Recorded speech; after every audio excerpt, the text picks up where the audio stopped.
Hey, I'm Jess. And I'm Sid. We're the Beardy Five Podcast. And you're gearing up to listen to the Crazy Town Podcast on the ACE Podcast Network. Vroom, vroom. ACE Podcast. You are listening to the Crazy Town Podcast, Season 2, Episode 1, with Jonas and TNT Dynamite. Hi, guys. Did you know that the movie Home Alone was released closer to the moon landing than today's date? Wait. Home Alone with the with kid Culkin. and the smack in his face? Yeah, the guy, the wet bandits. Yeah, and the paint cans and the stairs. Yeah, the Christmas bulbs and the burnt head and the egg yolk head and all that. Yeah, never heard of it. Right. So, that movie was released in 1990, which is 21 years after they landed on the moon. Today is 27 years from 1990.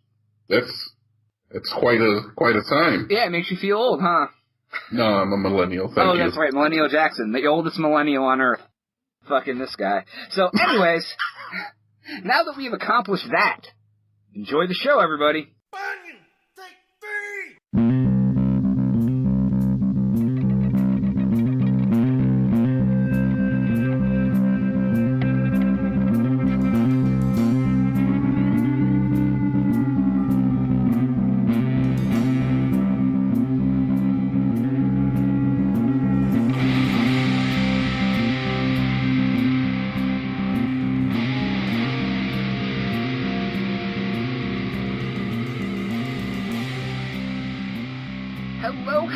Hello, and welcome to the Season 2 premiere episode of the Crazy Town Podcast. We made it. My name is Jonas. I'm your host, and I am here with now my official co-host of the show, TNT Dynamite. Why don't you go ahead and say hello to everybody? Thank you. Hold your applause. TNT Dynamite, the explosive one. TNT, D-I-N-O. M-I-G-H-V-T. Oh, wow. Way to fuck up the first one as the official co-host. Whatever. I'm official now. It doesn't matter. So now that he's official, he doesn't get any special intros. He's just like a part of the show, like yesterday's garbage. Fucking just whatever. It's just Jonas and TNT now. Yeah, I'm phoning it in. Yeah, right? No shit. So he is actually on location due to Hurricane Irma. He's hoteling it up, huh? Yeah, it's real windy out here, Chuck. We got hurricane, gale force winds. I'm in a hotel. TNT was on 13 of the 20 episodes last season. Now he's going to be on all of them. Well, unless something comes up. But congratulations, dude, and welcome aboard. You have anything you want to say to the old Fanaronies? Yeah, man. I'm glad to be here every day. Thank you for all of those who have supported us thus far. And tell your friends, tell your family, tell your dog about us. Somebody has to listen to us, man. These podcast checks are not as good as they could be. Right.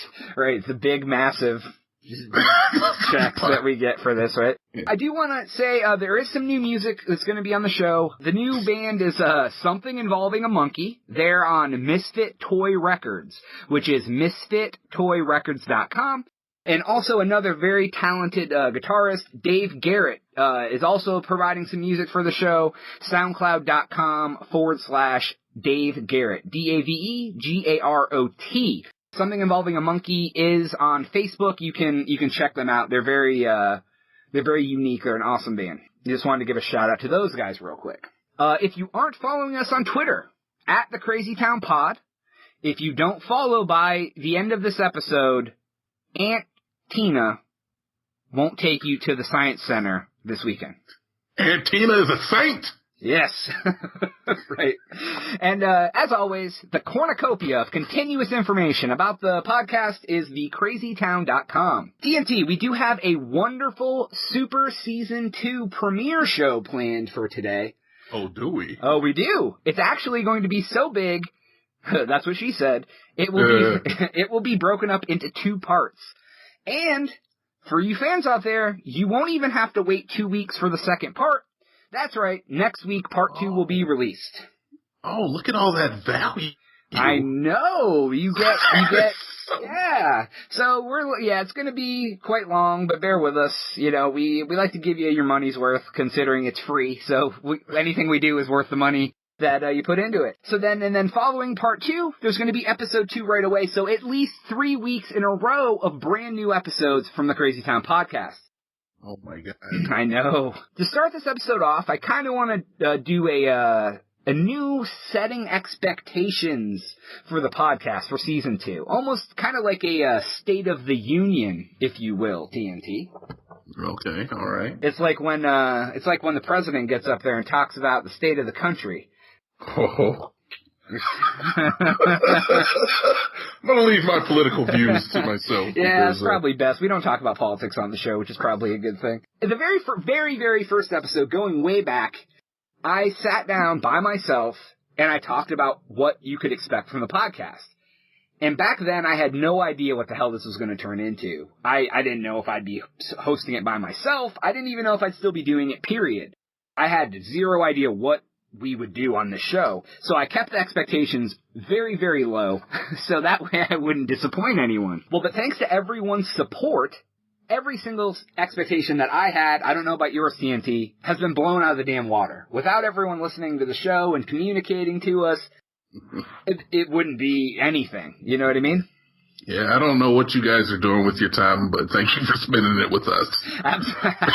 Absolutely. We are more than happy to kill your commute in traffic, help you when you're hungover and laying in bed while you're bored at work, whatever. You know, whatever you decide to listen to us, we appreciate it. So I do want to do a couple quick shout-outs because the Podern family community on Twitter has been amazing.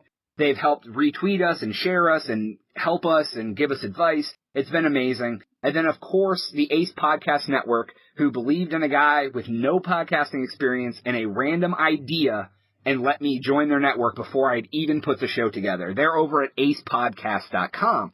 If you do want a great podcast network, there's no bullshit. It's very chill. Lots of cool people trying to help each other out. Go apply if you have a podcast. If not, go check out some of the other shows. They're very, very cool.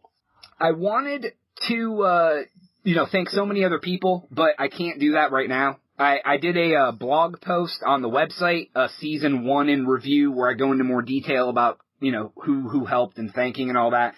Go check that out. There's a lot of cool people. That's at thecrazytown.com, and at the top there's a blog section in the menu bar. Check that out. Bottom line, this is all because of you. We do this show for you guys because you enjoy it. So that leads me into the first thing I want to talk about with season 2.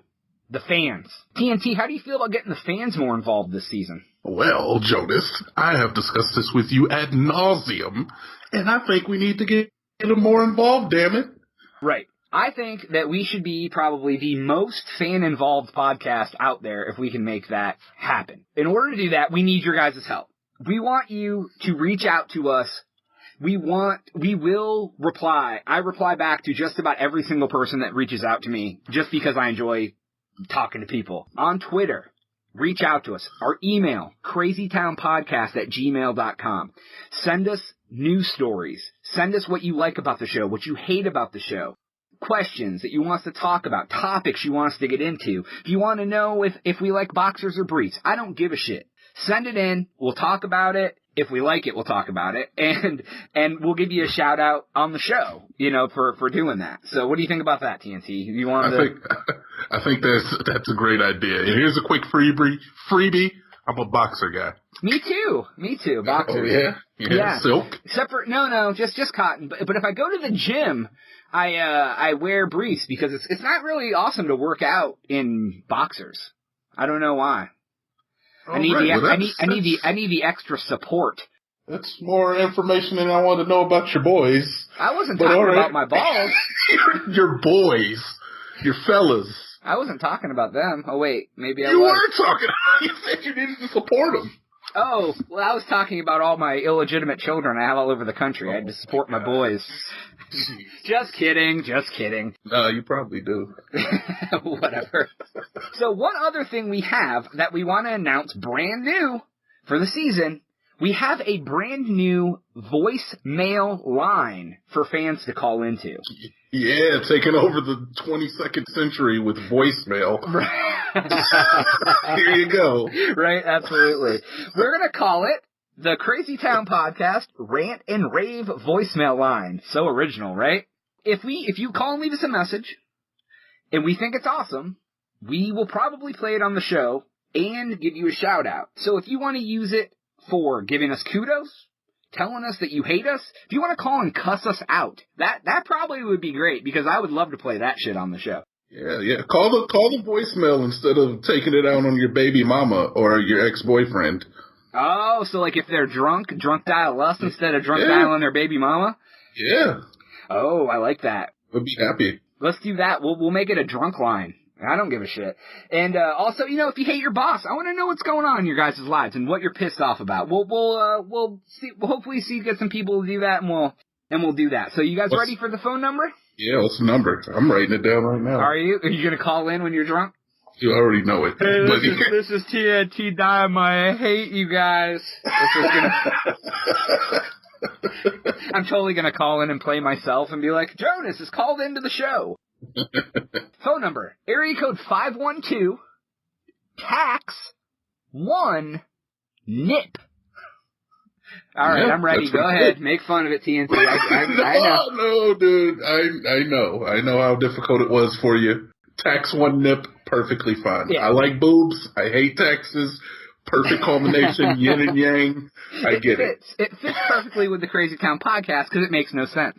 So the actual number for all these people who don't want to do the acronyms, it's 512-829-1647. 512-829-1647. Now that I've got through that, I do want to give a shout out to a fan that contacted the show.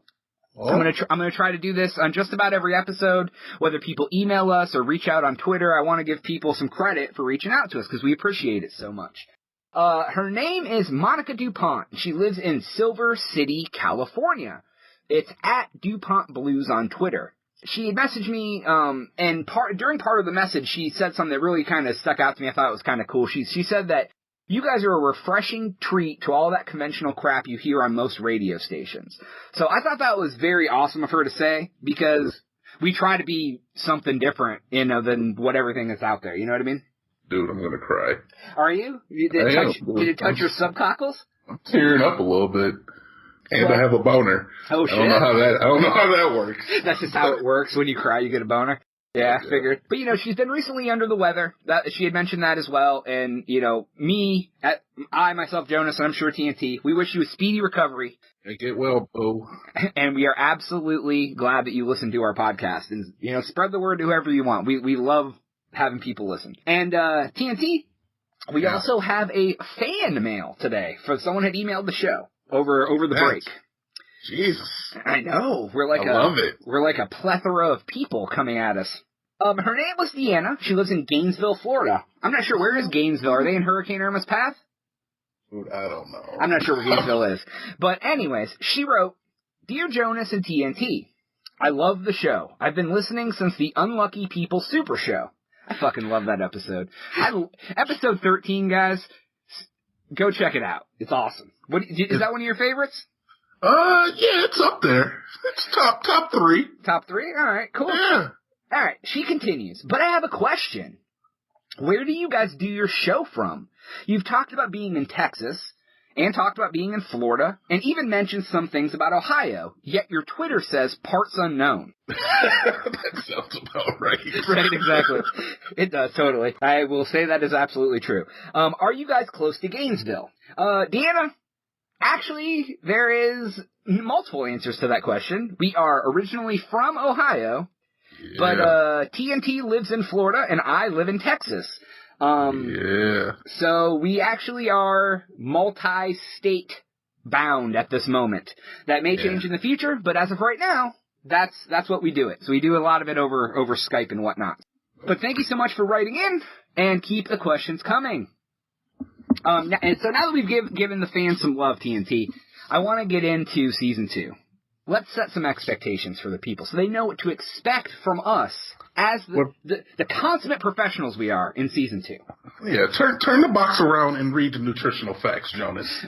So TNT, where do we go from here? I mean, what do we evolve this podcast into? What should they expect? I'll tell you the first thing they should expect. more guest hosts. Yeah. You know, now that TNT is an actual host, that does not mean that we will not still be having guest hosts on the show. Yeah. We always need a different taste. What is your... a different flavor to add to the dish. That's right. Yeah, not tasting things. I guess. Yeah, we don't want your palate to get too used to just us. Yeah, right. I mean, I know. If you're tasting us, the palate is very wonderful. But it tastes oddly like sweat and depression. Fear and shame. There's a little bit of that there. All right, but I don't want to spoil anything to you yet. I have a lot of guests in the works. I can confirm for a fact, episode 2, Chachmar will be back as a guest host. What? Yes, Chachmar will come back for a special episode, season 2. He's quirky. He's the Chachmar. And me and TNT have actually even been discussing having a special job in mind for Chach if he chooses to accept it. We will talk about that with him on episode 2. So if he accepts it, he may be on the show a little more. But I am working on some other things. So tune in all season and see who the hell we have on the show. You gonna talk about the interviews?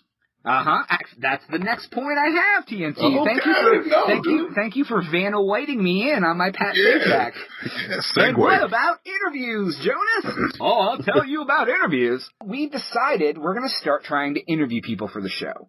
We want to get interesting people for you guys to learn about, whether it's unique, straight up crazy as fuck, odd, cool, just something different. They've accomplished something awesome, anything. Something that's not just, hi, I'm a guy and I wrote a book about erotic confessions, or, you know. Actually, I want that guy on the show. Yeah. Me personally. We'll find him. You reach out to him on Twitter. You set that up, okay? All right, erotic confessions.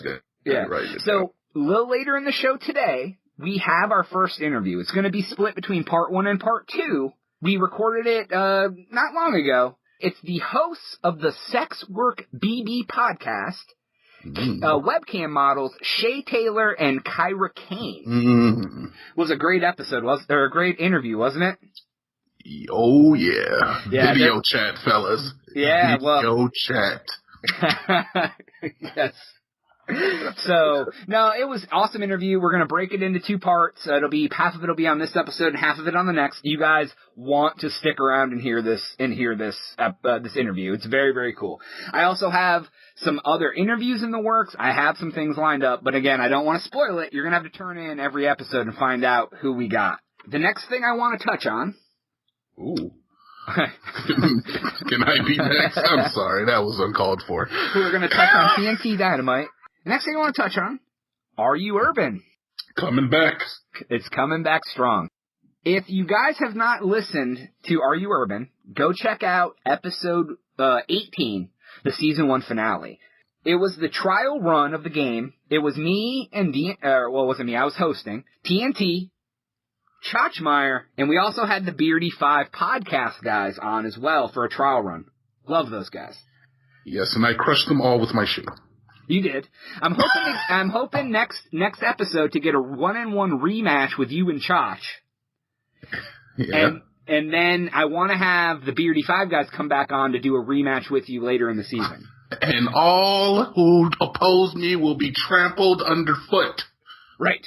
So for those of you who don't know what it is, it's our Urban Dictionary-based game.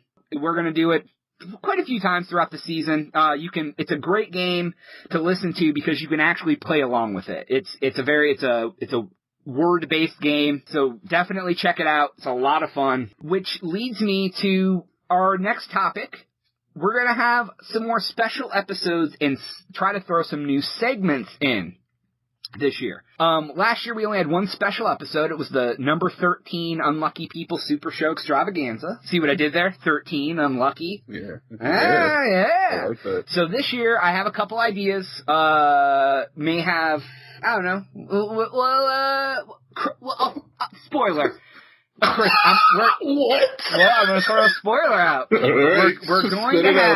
We're going to have a Christmas episode with all Christmas-based things.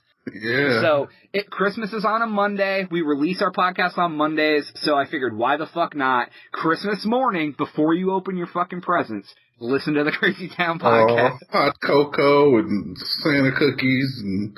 Right, and stories about people robbing convenience stores dressed up as Santa and shit.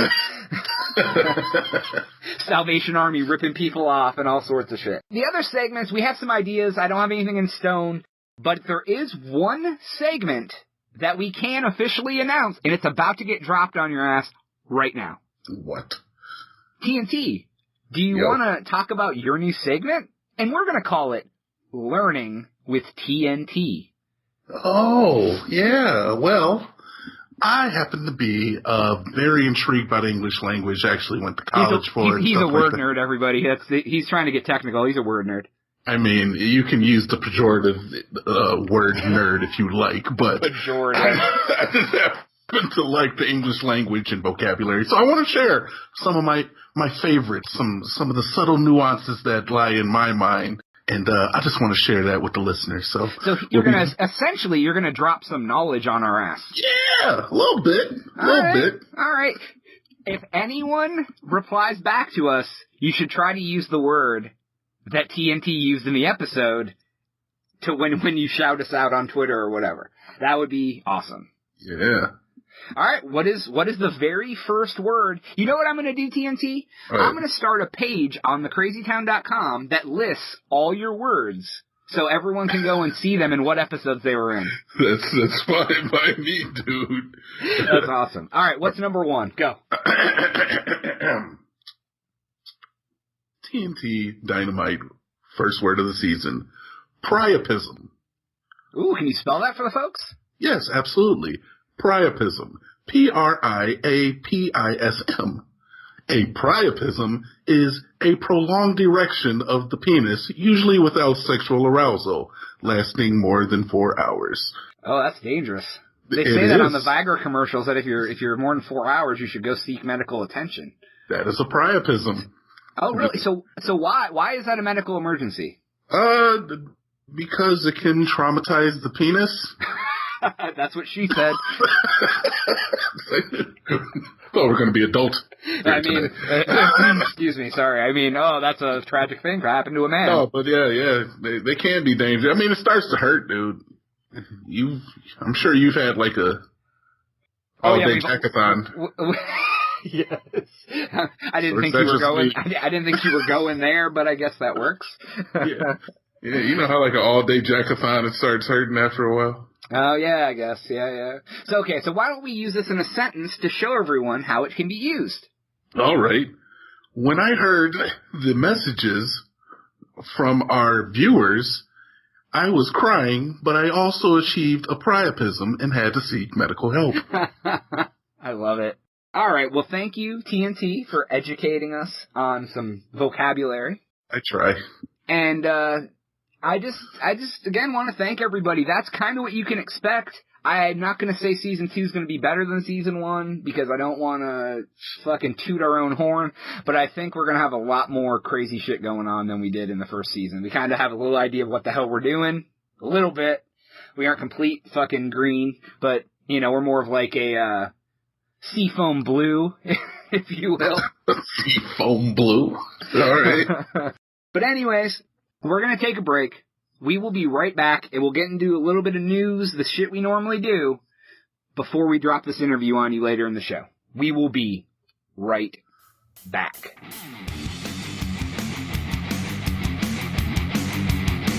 Where am I? This is Adam from the Odd Dad Out podcast, and in case you forgot, we're both listening to the Crazy Town podcast.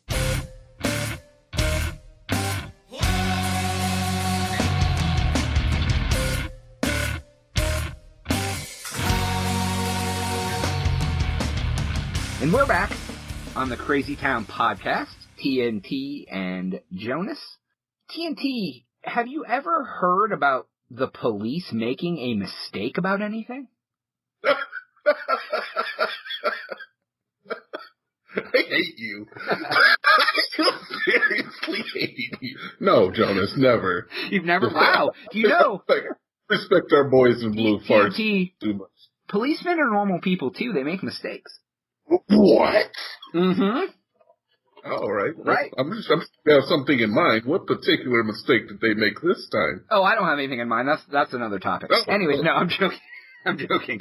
I really do. So, I want to tell you a little... Let's start the very first story of season 2 off. I want to tell you a little ditty. Okay. This story starts in Arlington, Virginia. That's home of propane and propane accessories. Is it? Yeah. Oh, well, that's good. Anyone who needs propane, if you're a propane guy. Remember that old band in the fucking 90s called Propane? Did you ever hear about them? They're P-R-O-P-I-A-N, or P-A-I-N. Yeah. Oh, God. I remember that. One of my mom's ex-boyfriends used to listen to that, or had a friend that used to listen to that, and, like, they were... I mean, her boyfriend was okay. His friend was a fucking interesting cat, man. I'll tell you. He listened to Propane, so I guess that tells you anything. Anyways, set the scene. Arlington, Virginia, not far from our capital of this country. Yeah. A man is suicidal. Okay. Police get a call. Get 911.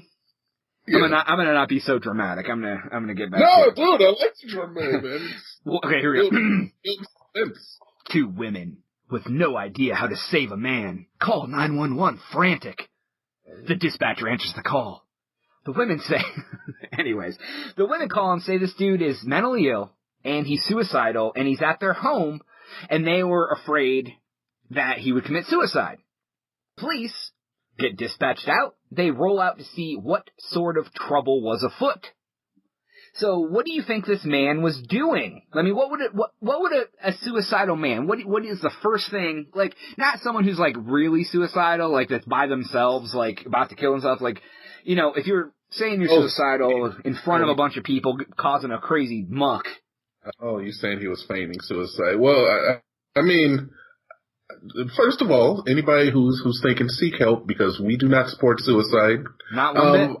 But I would think that what's he was maybe that popular song right now? He does the suicide hotline number on his song. That is Logic, actually. I don't know the number, what the number is the name of the song. But I would think that he was maybe holding a knife to himself or acting like he was going to jump off a roof. Well, close. The police get to the home, and he was inside the home, and he had doused himself in gasoline. Oh, okay, yeah, that's one way to do it. You know, a normal Tuesday. Yeah. The cops go in, and, you know, they're afraid that he's gonna, you know, set himself on fire, obviously. They get the 2 women out of the house, because then there's no witnesses, am I right? That was me shooting off my Shooter McGavin guns, like, pa, pa, pa, pa, pa. Like Yosemite Sam? Yeah, like, yes. I don't know who that is, by the way. Yosemite Sam? Yeah. Oh, he was a total racial toned cartoon character from the 50s. It's like, oh, you were... Oh, okay. All right, yeah. You legitimately don't know who Yosemite Sam is? I'm a millennial. What the fuck would I know about that's right. Looney Tunes? We always talk about how you're the oldest millennial in the country. Well, what would I know about Looney Tunes? I'm a millennial. Right. All right. So this guy starts pouring more gas on himself after the women are out of the house. So this is this is from the police's account. Yeah. And they also say that the man had something in his hand. Something. Yes. Okay. Let's play a little game. Let's play Guess What's Next. Oh, man. What do you think happened here for the cops to screw up? Let me set the scene. There's a man in a house. They have something in his hand. They think it may be potentially a lighter. He's covered in gasoline. He's suicidal. What do the cops do? Joe, this is a little dark for the Crazy Town podcast, but I mean... Wait, is anything too dark for the Crazy Town podcast? Okay, yeah, that's true. We talked about dolphin hand jobs. Okay, I'm guessing that one of the cops shot and fucking ignited the guy, and fucking they all died. Wow. No. They didn't shoot him, but you're kind of close. They decided that they would use a taser on him. Needless to say, when you put a taser on a man doused in gasoline, he engulfs in flames. That's not a good idea. Right? So, hey, the policeman made a mistake. He thought that using the taser was the right thing to do. Yeah, dude. And so I have a couple quotes from the chief, or the chief of the police, I think. I don't have his name written down. He says, first, he acknowledged the risk of using an electrical stun gun near gasoline, but he said the man was, in quotes, very frantic and erratic, and became a danger to everyone in the room. You don't just tackle the fucker and lock him up in cuffs. You shoot him with a taser. Yeah. Right, because, gasoline kills you when it's just gasoline. Anyways, so, he also says, we realize that a taser can have some other implications, but we also know he had something in his hand. It was unclear at that moment whether he became engulfed in flames from the gasoline and the ignitable object he had in his hand, or from the taser. How is it unfucking clear? You tased him and he burst into flames. Yeah, like the fucking Johnny Torch from the Fantastic Four. So he tried to pass the blame a little bit, like, hey, we don't know if it was his lighter or our taser that caught him on fire. I mean, hey, stuff happens. Yeah, I'm sure he had the wherewithal to flick the lighter after you fucking tased him with 10,000 volts running through his goddamn body. Right. He goes and he stiffens up, starts shaking, and he's like, "Oh, wait 1 second." And it's like one of those Zippos, and it doesn't light the first 19 times you try to light it. That's what I was thinking too. He's like fucking convulsing, gets the lighter fluid, and fucking fills it. Okay, this is too dark. Yeah. So anyways, I don't have it written down, but I don't think the man died. Obviously, he got burns and whatnot. Yeah. But it was 100% because the police did that. That reminds me, little callback, episode 5, I believe. They talk about a casino bombing that no one remembers from the 80s, and there was a police mistake on that one too. I'm not going to spoil it, but if you want to hear about more police mistakes. Oh, I guess there's one in episode, what was it, 16, where they let that guy out of jail early? That was another, You know what, Jonas? I don't like this narrative that you're building, that these police are out here just making mistakes. I love police. Police do so much good stuff for this country. I mean, even the one, that, does things and whatnot and everything. That guy. The guy who does all this stuff. So. Yeah, him. They protect and serve, man. They do. They have a hard job. They don't get paid enough. I mean, They put up with a lot of bullshit. They do things I would never want to do in my life. I do not want to hunt down people that are trying to kill people and rob people and murder people and all sorts of stuff. Nope. Not at all. I'm good just hanging out, just talking on this podcast, talking about all the stuff that they do.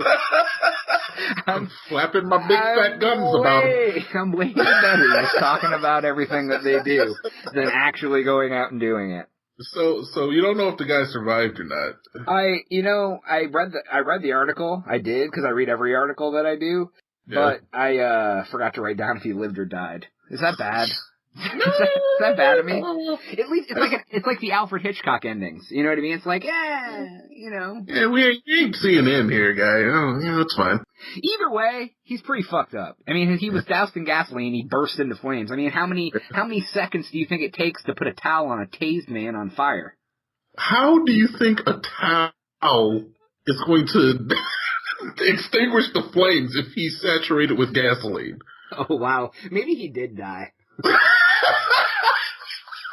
Cause he probably burned up pretty quick, huh?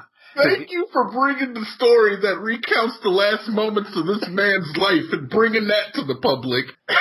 First episode, here we go. Hey, I told you, we're coming out on fire this season.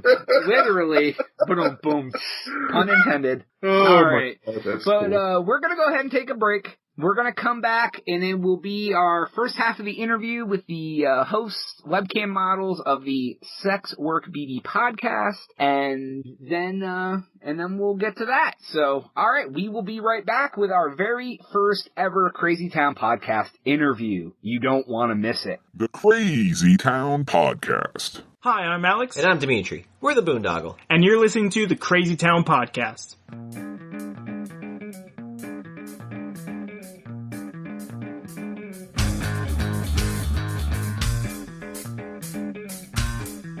Alright, and we are back on the Crazy Town podcast, and we have two very special guests, Shaye Taylor and Kyra Kane from the SexWorkBB podcast. Go ahead and say hello, guys.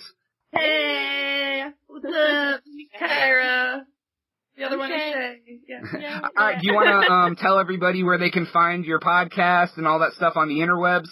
Sure. You want me to do it, Shaye, or you want to do it? Go for it. Here I go. You can tell she's really talkative. So we are hosted by SoundCloud right now. It's SexWorkBB, so that's SexWorkBB. .com. You can also search for us on iTunes. You can find us with the same on Twitter, so it's at SexWorkBB. It's pretty universal what our name is. We're very interactive. You'll find us. You will. Shaye? Did I miss something? No. We have a Patreon? Yes. I think that's it. Okay. Good. Well, do you want to tell everyone what you guys do for a living and kind of explain kind of what it is, a basic overview, so for people who don't know? We just talked about this, and we were telling how it's like we need like a 30-second elevator speech, but Right. we do so much that it's really hard to like narrow it in. I feel like instead of doing like a speech, what we tend to do is like bullet points, like 2 cam models, clip makers, amateur porn stars. We also started a podcast that's about sex work by sex workers who do sex work, masturbation. You know what I mean? Yeah. I think that covers about all of it. I do some of that I don't know myself. what a cam model is, I guess. It's kind of hard to explain. It's because it's not just a strip club online, like, and there's so many different types of camming. Some people like Shaye, she's a cam model that does a lot of private shows, and so she'll go one-on-one with a lot of people and do whatever. It could be anything, probably from talking to doing something specific. And then I'm a cam model that has live shows where I have like a goal where it's like we have to have $100 and I'll take off my top. The goal is to get naked. The goal is to masturbate. The goal is to have a party. So it's different for everything, but that's what we do. Yeah. Does that make sense? Okay. Now, is there a reason that you choose to do the group show compared to doing private shows, where you choose to do private shows other than group shows? Like, is there a different, like, meta? I think it really depends on the girl and just kind of what it's a personality thing, and not that I don't have a personality to do group shows and she doesn't have a personality to do private shows, but you just find kind of things that work for you in this industry. Some girls do really, really well just making clips. They don't do shows at all. And so I think we both kind of tried it all when we first started, and you just find where you make more money, where you enjoy yourself more. See, I started with my free cams, and I just stayed there. Like, I just stayed there until recently. Yeah, but she's tried the private shows and just didn't really like it, and and it's not that I don't like doing the group shows, it just, I don't make as much money, and that's how I feel. I have to invest my time where I'm making money, so. Exactly. Well, I was just seeing this girl, and she, like, constantly is complaining about one of the sites we sell clips on, that she's, like, never making money on this clip site, and she's trying so hard, but then she's on another site, which is, like, kind of a girlfriend experience site called My Girlfriend, and she relishes there. Like, it's so good for her. And it's, like, everybody finds. And sometimes you can, you can try. I mean, like, I would prefer to do group show. I mean, like, Kyra does that. That would be my preference, because it's more of like a hangout party. I mean, people are paying you to, take shots. They're paying you games, to, tickets. But it doesn't work for me for some reason, and, you can't really fight that necessarily, so. So you basically just have to find where you fit, where people enjoy you the most, and kind of go from there and kind of make it work. Yeah, and I mean, it sometimes has to do with, like, I can't really cam at night, and so I cam during the day, and I find, like, it seems like the girls that work nights do a little bit better because people are, in the U.S. are around, late at night, a lot of people in the UK, which is, like, the second most popular, probably, demographic for people, they're just waking up. It's, like, right before they go to work. Yeah, so I just wanted to add that. Well, I guess if you're camming during the day, people aren't doing shots and stuff like that for the most part. I mean, there are people doing shots, obviously, at 2 in the afternoon, but compared to 9 o'clock at night, there's a lot more people partying than 2 in the afternoon. Yeah, and the kind of camming that Kyra does, you have to be really, really consistent. And I am a single mom. I am going to school, so it's really hard for me to be super, super consistent. Like, I can't be online at the same time every day, to really build up that clientele, which it's harder for me that way.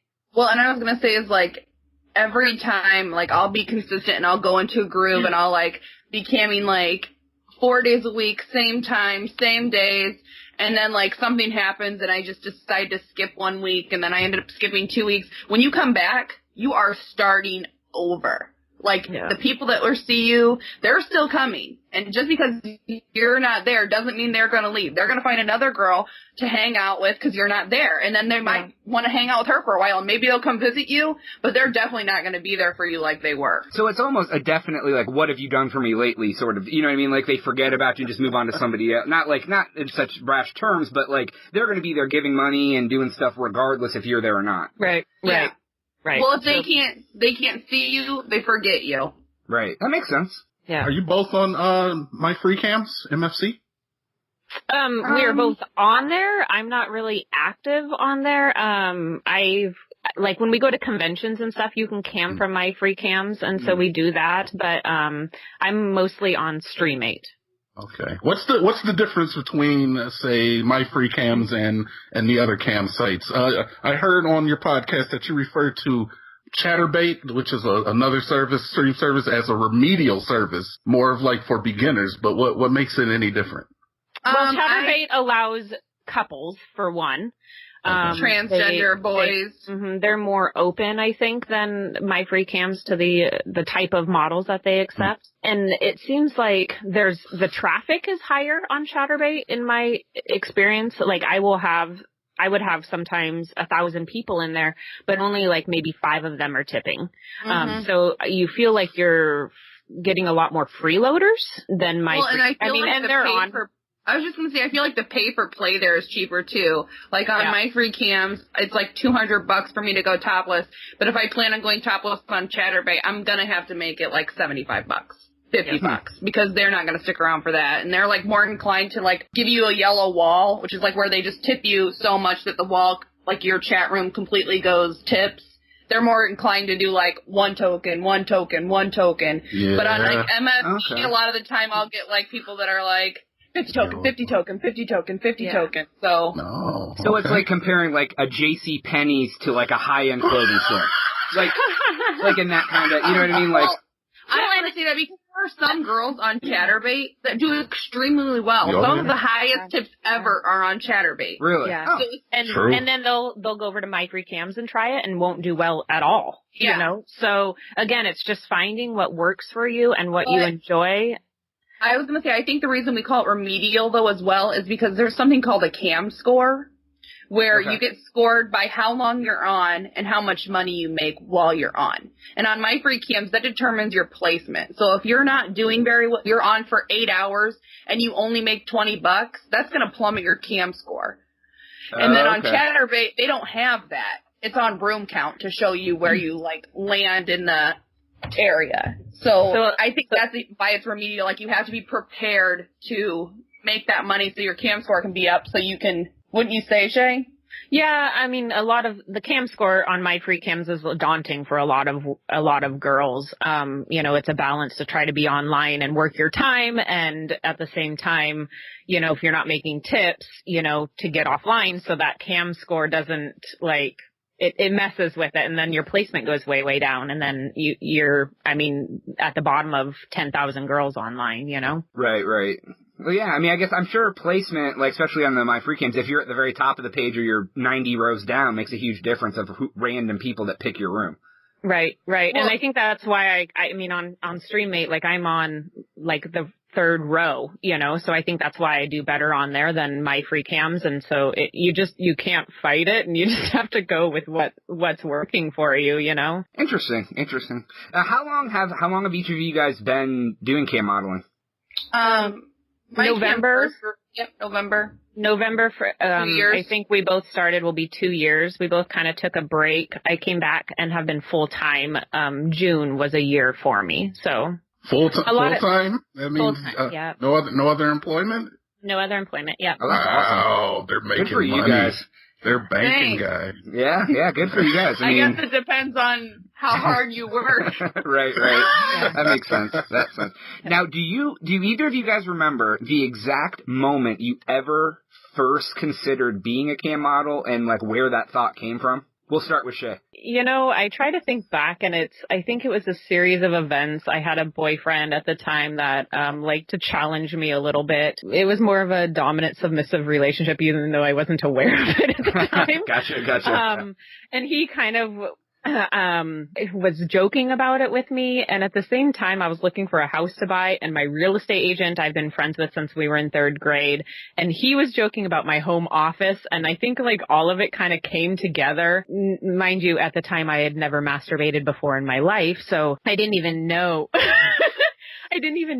like really what a cam girl was. And so I started doing some research, and when I do stuff like that, I become like almost obsessed with it. Mm-hmm. And then I was like, man, this is really awesome. These girls are really talented. So I think it was kind of a bunch of outside sources with my curiosity all at the same time, just like kind of clashed, and I felt challenged, and so I hit broadcast, drunk, of course. When you say never in life, like over 30 years, you never had masturbated ever. Right. Yeah. I was 32 years old. And wow. How could you avoid it for that long? I don't understand. She had sex a lot. Oh, okay. To the point it was unnecessary for masturbation. Right. Well, I guess if you have sex that much, you don't need to masturbate, right? She always had a boyfriend. I was in a really, really bad marriage for a long time. And so sex for me became this like really like, it was used to get me, like, if he was being cranky, I was like, fuck, I better give it up so that he'll, like, be okay for another month. So sex in general for me was just this, like, really awful thing. So I don't know what happened in my teen years. It makes sense, though. I mean, that absolutely makes sense. I get it. What about you, Kyra? Do you remember the moment you thought about it or why it came about? And I don't know if you guys have listened to this episode. For me, like, I remember growing up, like, I would watch cartoons, and I always wanted to be, like, the cartoon that had the huge boobs and, like, was overtly sexual. And that, she always interested me way more. And, I remember when I was, like, in high school, I was like, man, I would love to be in Playboy. I would love to be, like, in a nude magazine. And then I got older, and I got married, and, my marriage also sucked. And I wasn't making good money, so I was like, how do you feel about me stripping? And so I was like, well, I can't strip as a full-figured girl, so I started losing weight, and then I ended up leaving him, and I still wasn't making money, and so I was like, I'm going to try this out. I looked up ways to make money from home. This was the easiest, and I was like, I have no problems being naked, so I tried it, and it was just, here I am. That's like the most, like, straightforward story, like, legit, like, that's just like, you know what, I wanted to work from home and make money, and this worked for me. I like being naked. Do you ever have any cognitive dissonance, any feelings like that this isn't what you want to do? On your podcast, you always describe yourself as being proud of what you do, but I'm sure at some point in your life you're like, you know, this probably isn't what I want to do, or maybe I should try to find some different way. My whole life, I've been the type of person that I, like, start something and I quit. Like, my whole life. I've never been able to, like, zero in on what I feel like I'd want to do. My whole life I wanted to act. I wanted to model. I wanted to sing. I wanted to entertain people.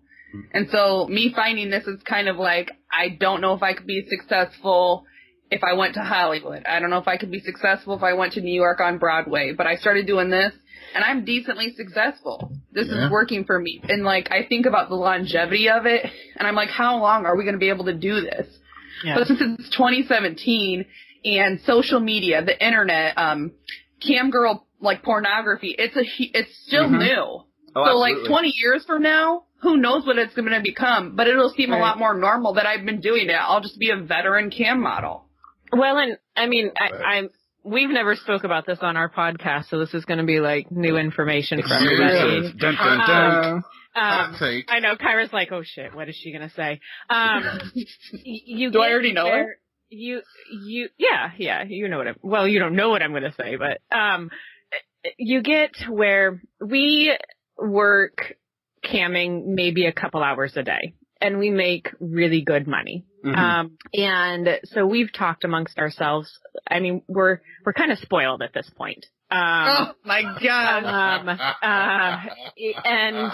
And you know, I mean, I think I could go get a job doing something else. Like, it's not that I can't, but the money I would make and the time I would put into that compared to what we do now, you know, sometimes we'll make $100 in 10 minutes. You know, literally the other day she's like, I have a Skype show and it's for 10 minutes and you gave me $100, but I'm like, fuck. Yeah. Do I want to do it? I want to reschedule. And like, for me, someone's like, I'll give you $200 for this hour-long custom video, and I'm like, let's try $450. Like, we're always like pushing it. You know what I mean? So it's So right. To like go back out into the real world, I mean, there's times that I think about it. I'm like, it would be much easier. I could talk to people about what I do for my job. I could, you know, not have people be so skeptical about what the heck is she doing in her house all day. The stigma sucks, you know, and I feel like, I mean, cause I game, like I game on Twitch too. And sometimes I wish I could just be real with those people and be like, this is my name and this is where I live, like everybody else is with each other. Right. And I feel like I have to like then have this persona and hide myself just in case. I mean, there's been a few of them that have found my porn. So like if I told them my name, then they would know, you know? So there's some times where I think it would be much, much easier, but at the same time, I'm going back to school. I have time to totally focus on my degree. I have kids. I have time to focus on them. And we, you know, so yes, sometimes it seems easier, but to make that transition from camming to real world, like work, it would be a struggle. It would be a real struggle. Oh, absolutely. And you made another point about how all this is just coming to be real huge right now. Same thing with podcasting, though. So your podcast could take off, too, and you will have been doing 20 years of podcasting, and then all of a sudden, you know, you're already in the game. That's kind of how I feel about, like, we're getting into it early. It's kind of small, but in 10 years when it's giant, we'll have been doing it for 10 years at that point. You know what I mean? So it's, you know, you're ahead of the game. Now, with the same question he kind of asked you, do you guys have an exit strategy? Like, are you doing this until a certain age or to a certain financial goal or you know, any sort of, or till your kids are so old or, you know, $1 million. $1 million, yeah. I mean, I'm about try 20. No, I'm just kidding. Yeah. We're spoiled, remember? I'm about a year away from getting my bachelor's in accounting. So I will be making I'll be making a transition over to be a CPA. Okay.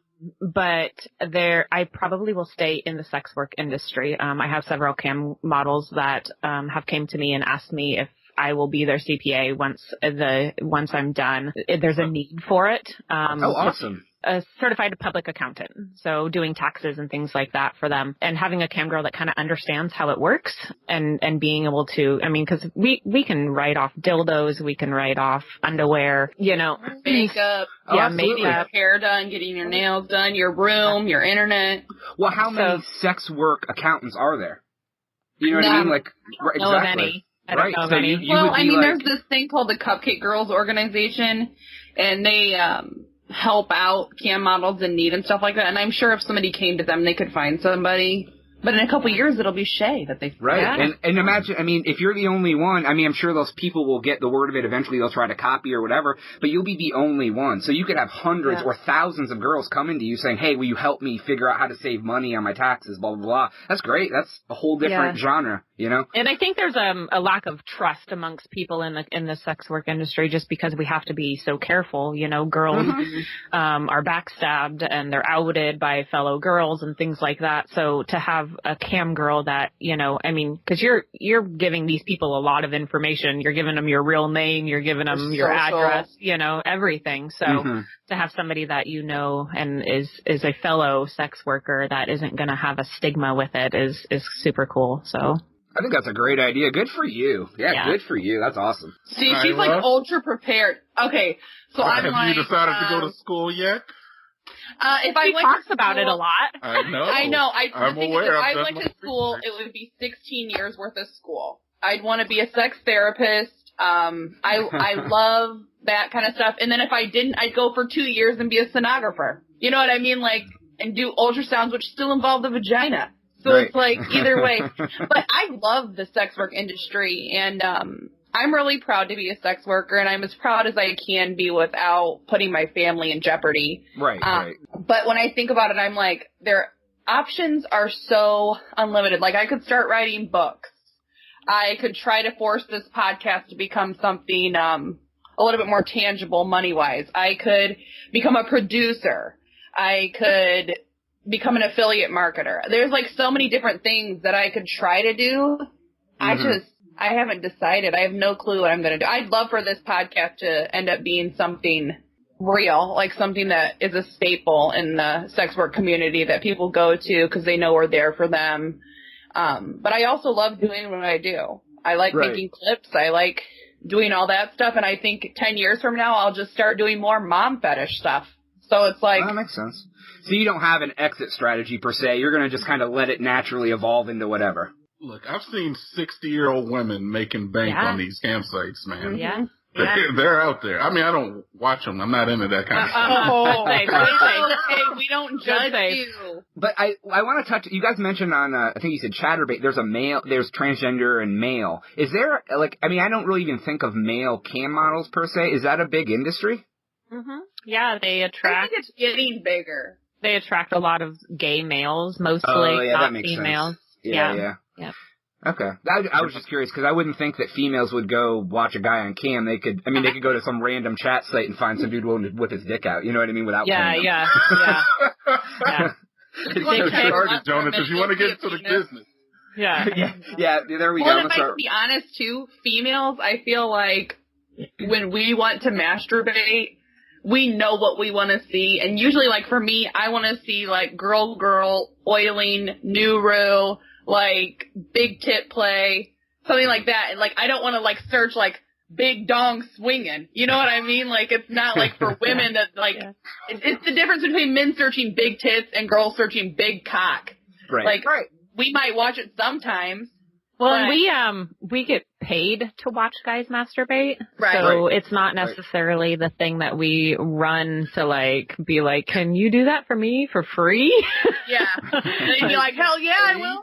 Hell yeah, I'll watch it. It's hard because it desensitizes you. I mean, real talk, you know, like definitely porn to me is not what it ever once was and doesn't do half for me what it once does, you know, or did. So Can you give our listeners some insight onto what the hell a dick rating is and how this works? Oh, I am not the person to ask this question. I am not the person to ask. Nobody wants me to see their cock ever, and I'm so upset about it. Shaye, what's a dick rating? How does this work? You gotta tell me. And she's serious about them too. I know. So let's see about this. She's got like a 10-point Shaye scale. She writes dissertations on each one. Trust me, you don't want to be on the curve. You got a dick rating, didn't you? No, I listen to your podcast. Listen to your podcast. I do it.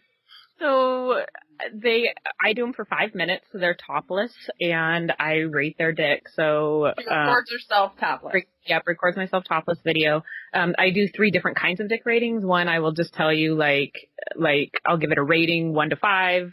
The second one, I will give you a rating 1 to 5 and tell you why I gave those ratings. And then the third one, and they're more expensive, is a video of me topless giving you a rating. And I usually tell them like what I think about the head, the balls, the overall appearance. And what's the going rate for these? I want to say it's like, I think it's $16.99 for the highest, something like that. I so think. Someone pays you $17 to look at their penis and tell them what you think about it. Yes, and they thoroughly enjoy them and often come back and buy more stuff. Yeah, but I'm like super quirky.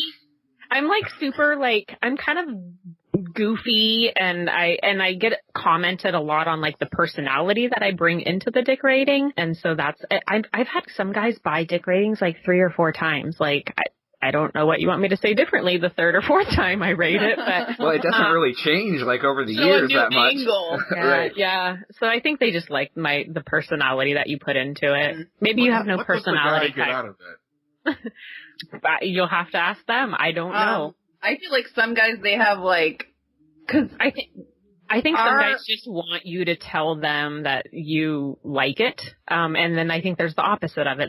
I mean, I've had guys buy dick ratings and then they'll just they want you to make fun of them. They'll email me and say, I want this to be like small penis humiliation dick rating. And I'm like, which will no. cost extra. No,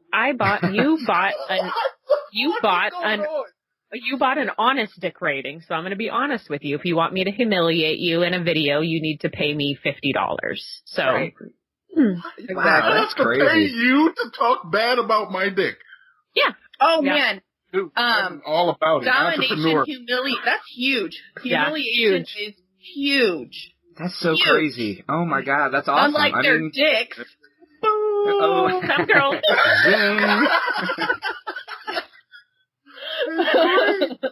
Oh, that's awesome. Yeah, That's so crazy. So, obviously, getting into this kind of work, I mean, there's obviously, when you go into it, you assume certain people in your life are going to be accepting and certain people may not be so accepting. Yep. It's going to be a two-part question. Was there anyone who you thought would be accepting that actually wasn't, and vice versa? I've only told probably a handful of people. So not many people I've given the opportunity to really be judgmental about it. Gotcha. I do there's a few people that in my gaming community do know, and they were really hesitant at first. They were like, well, what, what's this mean? And I'm like, gosh, like, you think badly of me, was my first reaction.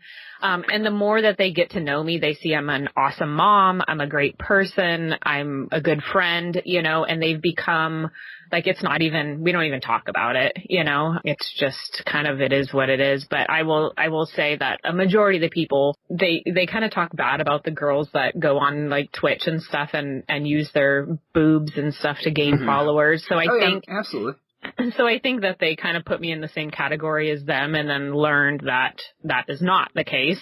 And so it's just like, whatever, she's going to do whatever she's going to do, and that's fine. But, I haven't really given the opportunity to many people to nobody in my family knows at all. And as big as the internet is, you would think at some point it would, you know what I mean? Like somebody would stumble upon it, someone would tell or something, you know, so that's awesome. I mean, that's a fear of I got put on, well, actually, the boyfriend I talk about, found me on Pornhub, messaged me and said, I found your video on there. And so I quickly messaged them. It was one of my shows that had been recorded and uploaded. And so, it freaks you out a little bit because, he found it very quickly, and it didn't have my name or anything on it. So you never know. It is a fear that we live every day, right. Especially, being moms and having exes, and it gets scary. Real talk, it's scary. We live in fear of it every day, right. And it's unfortunate, and that's kind of why we do the podcast, hoping that those stigmas will open up and people will be more accepting and realize that what we're doing is legal and it's totally safe, and we've helped a lot of guys, just through processes and being friends and. Yeah, and it blows my mind too, because me and TNT are very progressive people. Like, I don't give a shit as long as you're a good person, I don't give a fuck what you do for a living, whatever. But it's so crazy that some people are so judgmental and so, like, just crazy about, like, oh, you do that, you must be a terrible person. Like, they can't even give you a shadow of a doubt. Yeah. Saying that is like, we live in America, and unfortunately, America is kind of a piece of shit right now. And so not only are people, like, prejudiced about women, prejudiced about people of color, prejudiced about being gay, prejudiced about being transgender, prejudiced because you prefer ketchup over mustard. Like, it doesn't matter. People in this world, and especially in America, they want to have their opinion, they want to be right, and they don't want to be nice about it. And, like, for the way I feel about it, and Shaye and I, like, we don't agree on everything. And I'm okay with that, because we're both good people, and it's okay to have differences. It's okay to not be the same as everybody else, because to me, that world seems so bland. Like, even if it was all sex workers, I'd be like, well, fuck, we need a non-sex worker in here. You know what I mean? So, it sucks. I don't get it either, and I've been this way my whole life. I was raised to be really open and me too. Sincere. As far as I'm concerned, the more boobs out there in the world, the better. That's how everybody should feel. I think that you're doing the world a service, honestly. Absolutely. And what about you, Kyra? Did you have anyone that surprised you? Like, I thought you mentioned. Did you mention in the podcast your family found out? No, I told my family. Oh, you told your family. Okay. Yeah, I was raised by my aunt and uncle, and I told them. I told my aunt first. I'm closer to her, and I was like, "Listen, I'm a cam model." And she asked what that was, and I explained it to her, and she wasn't really about it. And then I told my cousin, and she wasn't really about it, but they weren't going to tell me what to do. I'm an adult, right? But unfortunately, I do feel like money runs the world. And when they found out that I was making as much money as I was, that I was able to support my family while staying home, while being on the PTA, while doing all this stuff, it kind of changes the way people feel. And so they're like, oh, money? Well, then why didn't you say so? That's a horse with a different color. You know what I mean? Yeah. So, but I haven't. So once they found out how much money you could make doing it, they're like, good for you. Yeah. Yeah. Yeah. And I don't know a lot of it. And I mean, everybody I know, like, if I can be honest, and this is going to sound fucking awful, I think I'm so pretty. I think I'm really pretty. And I know I'm a bigger girl, and I'm okay with that, because I like me. Too. And I think I ooze confidence. And so, like, I think that's okay. And I think when people meet me, like, I get told, like, when I'm walking in the mall and someone's like, oh my gosh, you were so pretty. And I'm like, oh my gosh, I know. Like, thank you. Oh my gosh. See, because I'm the total opposite. I'm like, whatever, stop. Like, I'm just But I dress really fancy all the time. I dress like I'm going to a fancy dinner. Like, I'm always wearing skirts and dresses. But so I'm proud of being like, hey, I look nice. I don't look like this and this and this, but I drink a lot. And I get naked online. You know what I mean? See, yeah, I mean, you're like, this is me, like me or don't. Mm-hmm. You know what I mean? And that's, Kyra, sorry if I sound like an asshole saying. Oh, not at all. that's fine, dude. We support that. We think we have a really big dick. That's yeah, we do. They do. They say that all the time. Yeah, we do. As an African American model, Kyra, how do you differentiate? I'm not African American. Wait, you're not? No. You don't have any black in you? I'm a little bit Panamanian. Well, why do you think I'm African American? If you don't have any black in you, I was going to ask if you would like some. Oh, look at I've been holding on to that joke for 4 weeks. Listen, and in my head, too, I'm like, I'm literally like the most alabaster person in the whole world. Guys, I did not know that was coming, and I thought the same exact thing. I'm like, what the fuck is he talking about? I was son of a bitch. I was trying to figure out how you know what? I got a lot of shit because on a prior podcast that we did, I admitted to liking the BBWs and some of the pornography that I watched. And damn it, I don't care. You're beautiful. Shaye, you're beautiful too. I've looked up both of your works. I want to do a quick plug here of some of your videos that I found especially. Oh my goodness. Oh, Jesus. This is it okay for me to read I'm so one? fucking serious about my videos too, so I think it's really interesting to. All right. Kyra has one, the Wake Up and Fuck Me POV, highly suggestible. Full nude masturbation, another classic. It is a classic. He's not joking. That one is fantastic. I am blushing. My face. Oh my gosh. Oh my gosh. Shaye Taylor, let me find the name. It's the twerk impregnation. Oh my gosh. Yeah. Oh, training camp impregnation and blackmail. You deserve a lot of applause. Listen, both those videos are top sellers of mine that he mentioned. My POVs are super popular. That's why I do so many. My POVs are so popular. Yeah. I do a lot of twerking. I probably Yeah, probably 60% of my videos are twerking Oh my requests. god, that's awesome. Or That's are they? Twerk That's your top seller? Your best feature? No, I do probably my mommy videos are my top sellers. I do a lot of mommy videos and a lot of either mommy or booty. It's all it's one or the other. Yeah. See, and I'm boobies or eating. Really? Like, people pay me to eat. Yeah. Yeah, someone showed me, the people that have videos where people just sit there and eat, like, pizza and hot dogs and whatever. I don't like pizza. I don't like pizza. Wait a second. Did you just say you don't like pizza? I do not like pizza. At all? Ever? I like some pizzas. I don't like red sauce. Like, I don't like tomatoes. Okay. And so, like, I like a barbecue Hawaiian pizza. That's all right. Papa John's had this cheeseburger pizza, and it had, like, this mayonnaise something sauce on it. And I was like, that's delicious. So there's okay. Well, while we're on this topic, on a previous episode of our podcast, we had me and TNT and our other co-host Chachmar had a conversation. If you could only eat 1 2-topping pizza for the rest of your life, that's the only pizza you could order forever. What pizza would it be? Ham and pineapple. And me too. I'm probably going to get hazed for liking pineapple on my pizza because I do all the time. Pineapple on pizza. But if you're like not allowing me to do ham and pineapple, I would say double mushrooms. No shit. Are you kidding? That's 100% TNT's fucking answer was double mushroom. 100% honesty. I love mushroom. Yeah. High five, TNT. Now he's like extra in love with me. He's like, not only is she BBW, but she likes pizza. If she liked pizza, she'd like my pizza. Right. I don't have to eat pizza. Mine was double bacon, and I got made fun of for that too. Just bacon on pizza. But I think it makes the pizza too greasy. I do not like bacon on a pizza.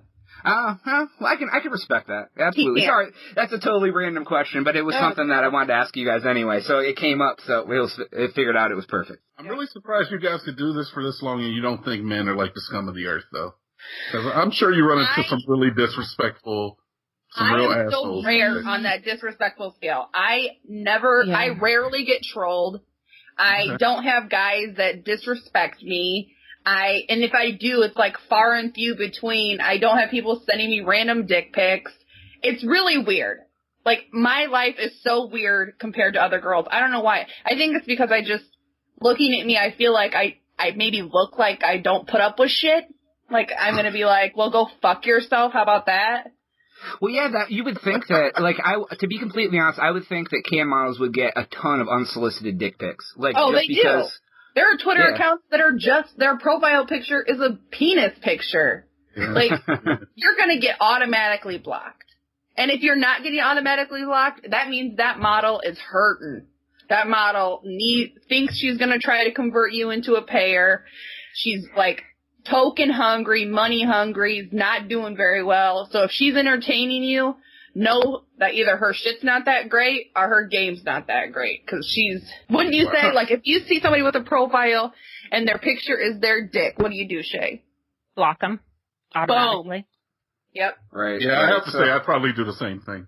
Right. So you have to, like, almost preemptive strike it before it even becomes a problem because you know that their intentions are bad.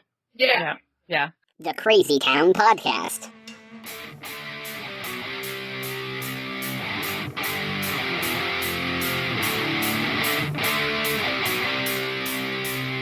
All right, everybody, that is all the time that we have today for the Crazy Town Podcast Season 2 premiere episode. Woo! We made it. I like that, fucking, what do you call it? Manufactured excitement. Yeah. Oh, I mean, I'm totally excited. But, I mean, this really isn't the end, though. I mean, we have part 2, episode 1.5, if you will, coming out just 1 week. More of the cam girl and cam model interview. Oh, man, that interview, that interview is awesome. Those girls are so cool. They have so much information about stuff. It's pretty sweet. It's a lot of fun. So tune in next week to hear the second part of that interview. TNT, are you still doing the YouTube channel, man? Are we still pimping it or what? Dude, absolutely, yeah, man. Good, people expect consistency, alright? Well, right, well, how much consistency have you been giving them? I've consistently not given anything to my YouTube channel. So yeah, I'm fucking TNT Dynamite. I'm on the fucking YouTube and the fucking Twitter. I'm basically fucking Jim Belushi. He's alive still, right? I'm not sure which one died. One of them died. I'm basically Steve fucking Buscemi. He's alive. Yeah, he's on Twitter. On Twitter. Yeah. So come and follow me there. I loved you in Fargo, TNT. That's one of my favorite roles. Since you're basically the same person. Basically. From Dusk Till Dawn. Yeah, that was good. Yeah. Or was he in that? No, it was Desperado. That's the one I'm thinking of. Yeah. Other Robert Rodriguez. Well, anyways, everybody, thank you so much. Please take the time to go to iTunes and leave us a review. It helps us out tremendously. Send us info to the show. Get involved. Tell me what you hate about us. Tell me what you love. Once again, Twitter, @TheCrazyTownPod, SoundCloud.com/The Crazy Town Podcast. We are on Stitcher Radio, Spreaker, iHeartRadio, TuneIn, everything. CastCrunch.com, Podchaser.com. Go there and leave us reviews. Anywhere you want to do it. Much appreciated. And as always... Wait, what's our number again? What's our number? Tell them our number one the more Crazy time. Town Rant and Rap voicemail live? Yeah. 512. I don't have the paper in front of me Tax anymore. one nip. Thank you very much, guys. Play us out. Oh, yeah, that's why I did the acronym, so I don't have to know the number. 512, tax one nip. Thank you, TNT, for coming through in the clutch. That's Cornucopia of continuous information, thecrazytown.com. And for TNT Dynamite, and for Jonas, we are out.